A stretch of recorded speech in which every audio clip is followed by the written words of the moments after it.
And we're here with the new Bushnell Launch Pro launch monitor. And we're going to talk about just some basic numbers you want to look for when you hit a pitch shot. Correct. And we got the Pro here that can kind of give us the real insights. And I'm going to hit him. You're going to hit him. You've been doing the technique. Yeah. This is just a great way to measure and see what are you trying to do to get those numbers. Exactly. All right, so just a basic pitch shot first one here. It's about 20 yards. Yep. Got a little green to work with. That's great. Almost hold it. Yeah. So it sounds a bit thin to a lot of people, but that launch right around 30 degrees. So maybe a little bit thin, probably down 7 or 8 degrees. Yeah.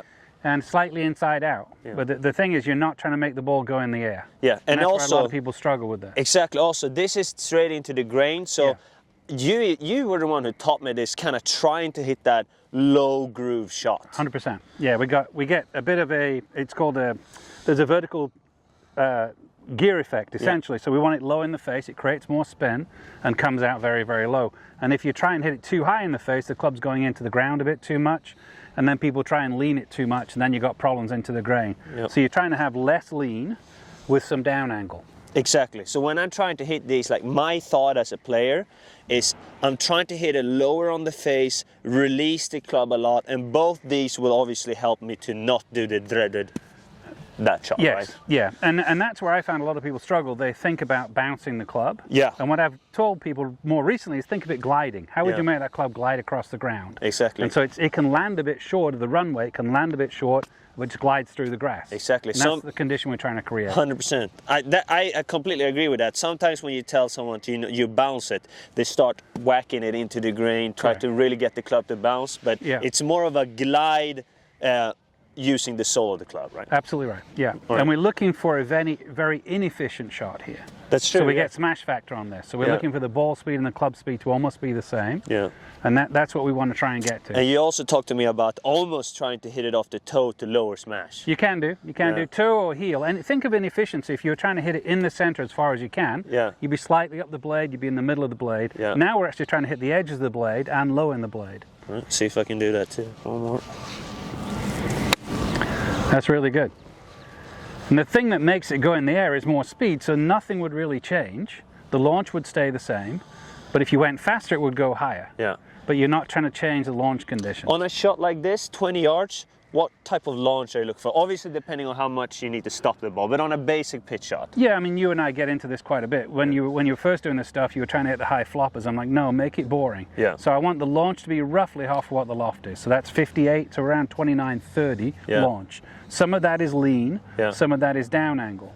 Obviously, also depending on the lie, right? Depends on the light. On grass like this, you get friction, and you get the club coming through correctly. If it was damp out here, the ball would launch higher. And if you're in a little bit more rough, the ball would launch higher because it's higher up the face. Yeah, and sometimes people get in trouble because they try to hit it that low spinner off a damp lie, and that's the worst thing you can do, right? Yeah, it's inconsistent. Yeah. It's inconsistent. And the other thing that you're doing really well, and you've talked about it a lot, is when people look at you accelerating, it's a very smooth acceleration. Yeah. So I want you to kind of think, okay, I know I want to be up to, what kind of speed are we getting here? About 30 mile an hour club speed. Yeah. Okay, so I don't want to be up to 30 right at the ball. I'm trying to get up to 30 earlier. Yeah. And then coast through it. So no burst, right? No burst. We don't need burst. We don't need efficiency. Yeah. We need inefficiency. We need more coasting in these shots. And when we say, exactly, it could be coasting, but it doesn't have to be super slow the whole time. It can be a little quicker as long as it's in sequence, right? Yes, that's what's really confusing, I think, to people when they're watching good players play. Yeah. It looks smooth. They don't realize how fast you're going back. Exactly. So you're not going back slowly and then accelerating. So a lot of times people will see people and they decelerate. Yeah.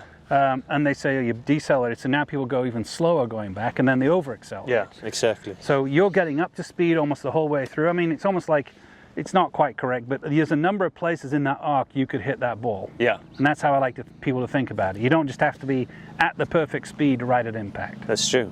Okay.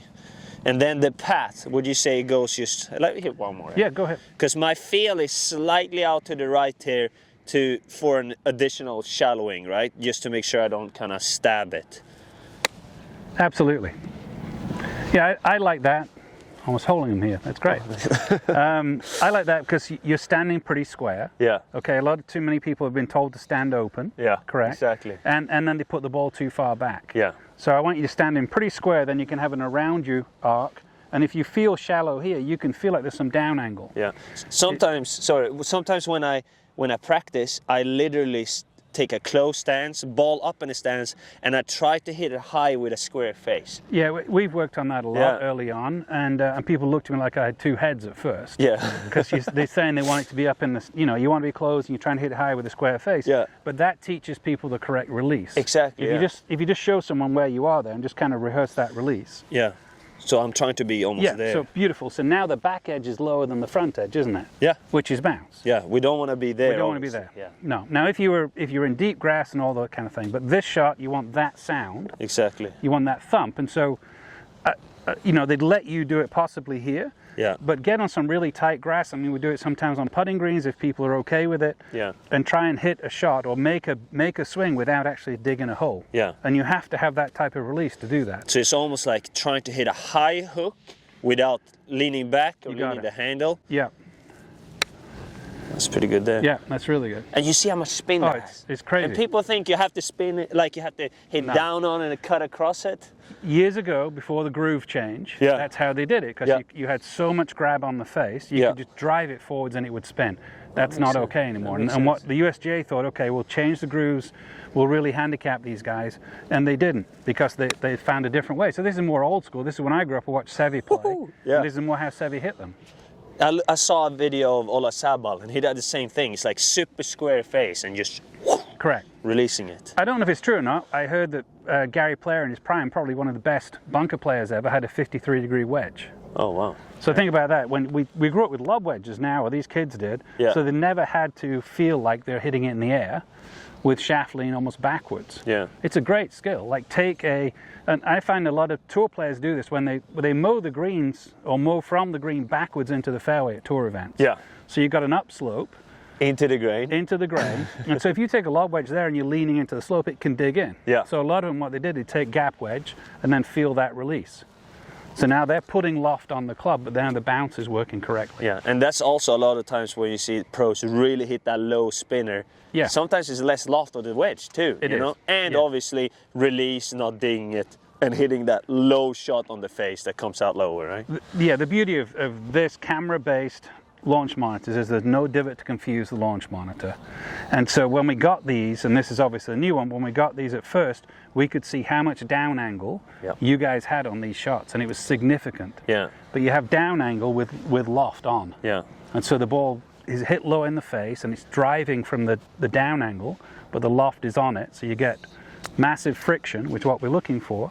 How much spin would you say it's a pretty good one if you use a stock one to this one right here? I'd say you're in the 7,000 range. Okay. You cannot get a ton of spin when you don't have a lot of speed. Yeah.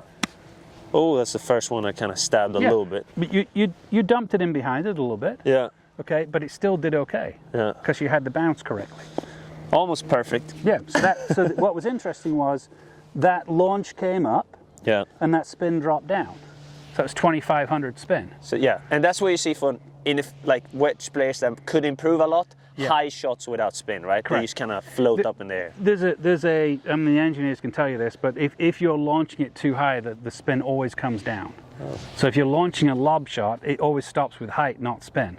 Okay, yeah. You're very hard to get high spinners. You get low spinners, but it's very hard to get high spinners. So obviously you're a professional and you're very good around the greens. But when I'm teaching players, I'm like, look, I just want boring. I want half the loft of the launch. Yeah. Okay, and I want the spin to come out pretty high, and I just want you to hit these vanilla shots and hit them in there as much as possible. And I've struggled with you because you're very good. Yeah. You have a lot of shots in your arm. And like, Fred, you just do the boring stuff really well. That's true. And it's something like I've been working on. Instead of doing all different shots, which is obviously you got to have, if you want to play on a really high level, you have to have the cool shots too. Correct. But if you want to be really, really good, you should be very good at being boring.